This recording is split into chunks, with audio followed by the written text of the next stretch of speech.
Salut les devins, c'est Saikyo. Vous savez, il y a quelque chose pour moi qui fait qu'une histoire est bonne ou pas. Alors il y a plein de choses bien sûr, mais il y en a une parmi tant d'autres qui ressort du lot à mes yeux, c'est sa conclusion.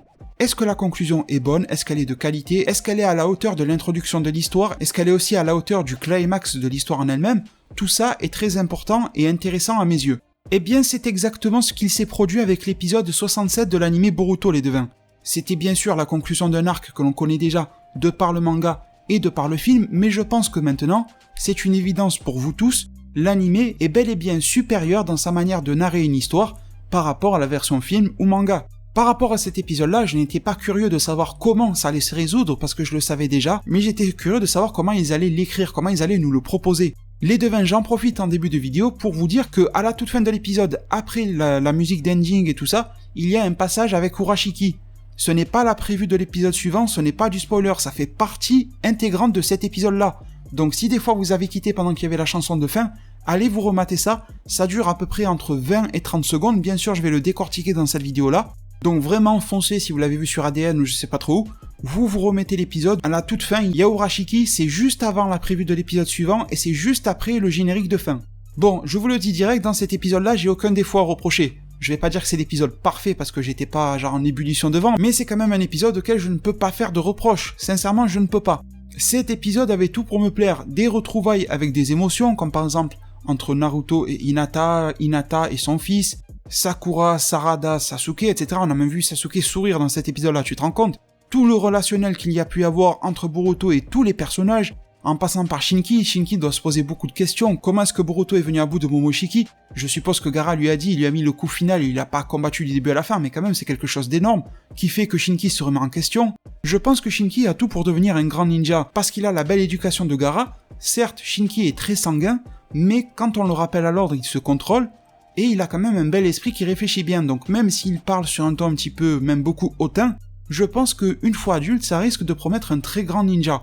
Tout le relationnel du début à la fin de l'épisode, les devins, que ça soit entre Naruto et Shikamaru, que ça soit entre les plus jeunes, Mitsuki, Metali, Iwabe, etc., tout le monde avait sa part dans cet épisode-là qui faisait plaisir, certes en plus ou moins grande quantité parce qu'ils sont plus ou moins importants dans l'œuvre, mais il y a quand même eu de très belles choses. La symbolique de la relation Boruto-Shikadai, c'était tendu au début, après ça finit sur des rires, et c'était vraiment cool et réaliste l'évolution de cette relation-là. C'est très noble de la part de Shikadai d'excuser ce que Boruto a fait, c'est très noble de la part de Boruto de mettre son ego de côté et d'aller s'excuser auprès de tout le monde pour le mal occasionné. De très bien dans cet épisode-là, il y a le relationnel Shinki, Gaara, Kankuro que j'ai beaucoup aimé, c'était assez drôle en même temps, et ça reste dans la même lignée que tout ce que je viens de vous dire, le fait que Shinki est sûrement promis à devenir un grand ninja, etc.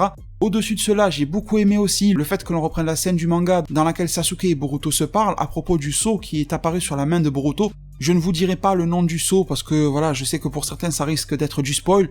Et donc j'ai beaucoup aimé déjà le relationnel Sasuke-Boruto parce que Sasuke s'affirme encore en tant que maître pour Boruto, le fait de voir de la joie dans les yeux de Boruto car Sasuke le reste, le fait de voir un Sasuke qui s'ouvre un petit peu plus aux autres. On a un Sasuke dans cet épisode-là qui est un petit peu un Sasuke à la Naruto, mais quand je te dis à la Naruto, c'est 0,01% de ce qu'est Naruto.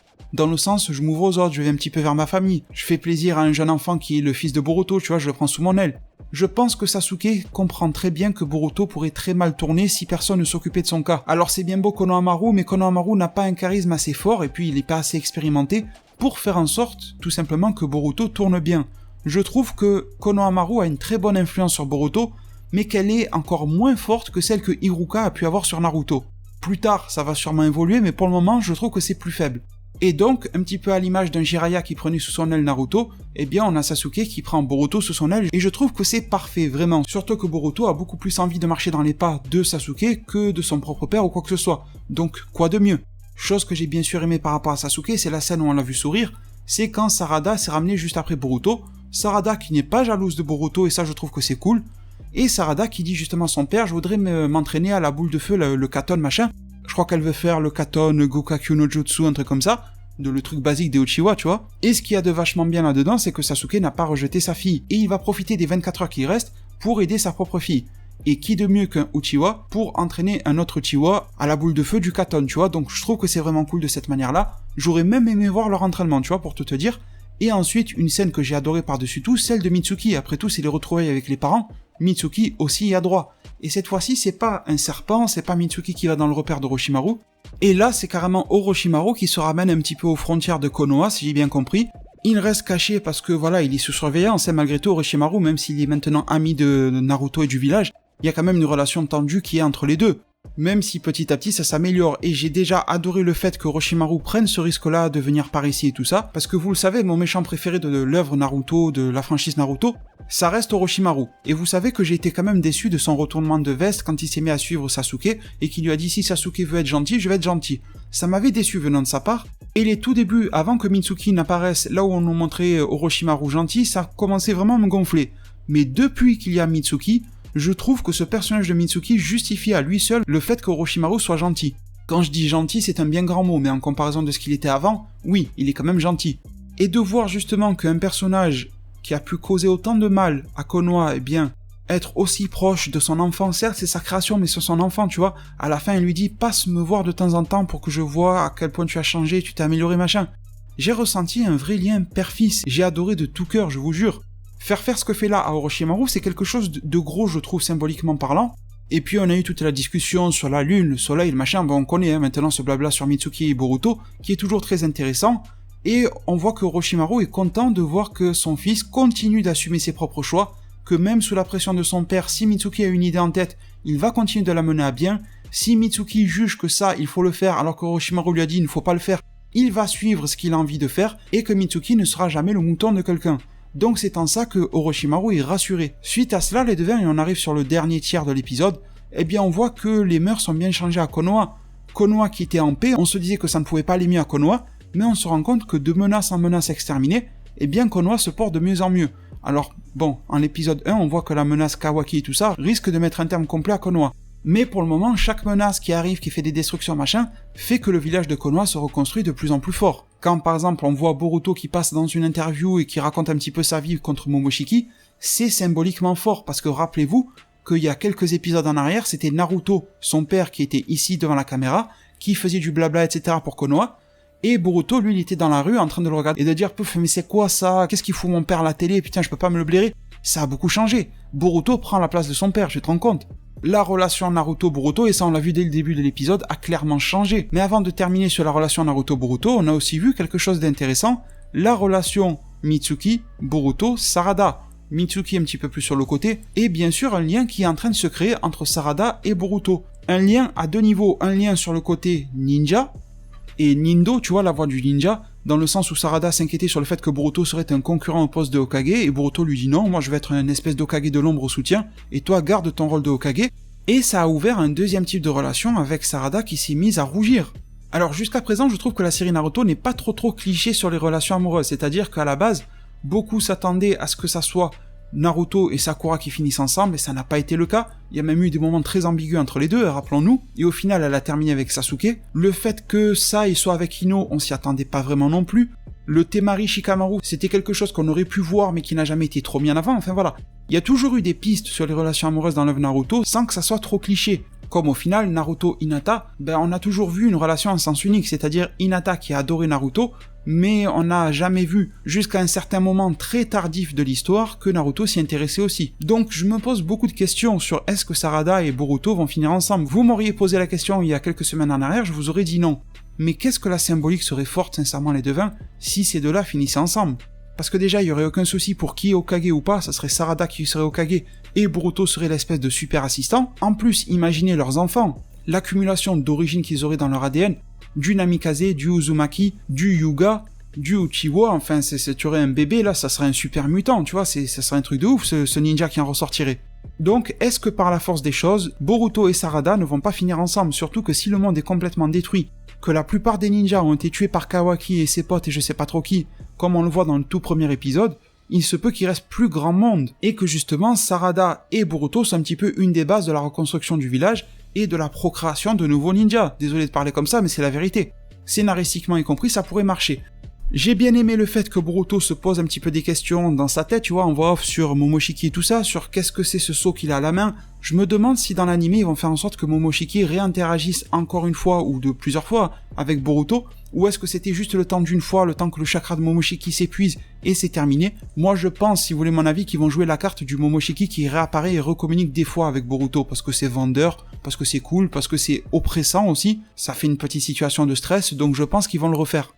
Et puis si le chakra de Momoshiki s'était complètement éteint, eh bien Boruto n'aurait pas ce seau à la main. Je pense que ce seau manifeste un petit peu les derniers restes, parce qu'au final tout n'est que chakra, tu vois. Dans Dragon Ball tout n'est que ki, dans la vie réelle pour les Chinois tout n'est que chi, enfin voilà, tout n'est qu'énergie spirituelle, et cette énergie spirituelle de Momoshiki se manifeste par le seau que Boruto a dans sa main, donc supposant que Momoshiki existe sous une autre forme. En se rappelant bien sûr que Naruto et Boruto par extension, c'est un petit peu l'œuvre dans laquelle tout ce qui est flashback, tout ce qui est relationnel entre les personnages, c'est un petit peu leur cœur d'activité. Et pour parler de relationnel, eh bien on a la fin de l'épisode dans laquelle Naruto va se racheter une situation familiale et de père, il va acheter un gâteau pour sa fille, il va passer du temps, il passe de bons moments en famille, de rigolade, de joie, de petites engueulades mais qui finit plus par être drôle qu'autre chose, de vrais moments de vie en famille, et ça c'est vachement cool, ce n'est pas un clone. Tu as Boruto qui tape dans le ventre de Naruto pour vérifier que ce n'est pas un clone. Je me demande s'il n'y a pas eu un moment similaire où Naruto avait tapé dans le ventre de Minato, un truc comme ça. Je crois, non, qu'il y avait un truc comme ça au moment de leur retrouvaille, mais j'étais pas bien sûr, faudrait que j'aille vérifier. Et bien sûr, à la fin de l'épisode, elle se passe de commentaires dans laquelle tu vois que c'est le lendemain matin, les deux sont pressés, ils ont passé du temps ensemble toute cette nuit-là, et c'est pour ça qu'ils sont en retard ce matin, et au moment de se séparer, les deux se tapent le poing, là il n'y a pas d'outil ninja, de triche ou je sais pas quoi que Boruto veut cacher. Là c'est un bon vrai check à l'ancienne, tu vois, et bien volontaire, et les deux partent fièrement vers chacun leurs activités. Et je trouve les devins qu'on ne pouvait pas avoir plus belle conclusion, mais ils ont fait encore mieux comme conclusion parce que juste après l'ending, on a Urashiki.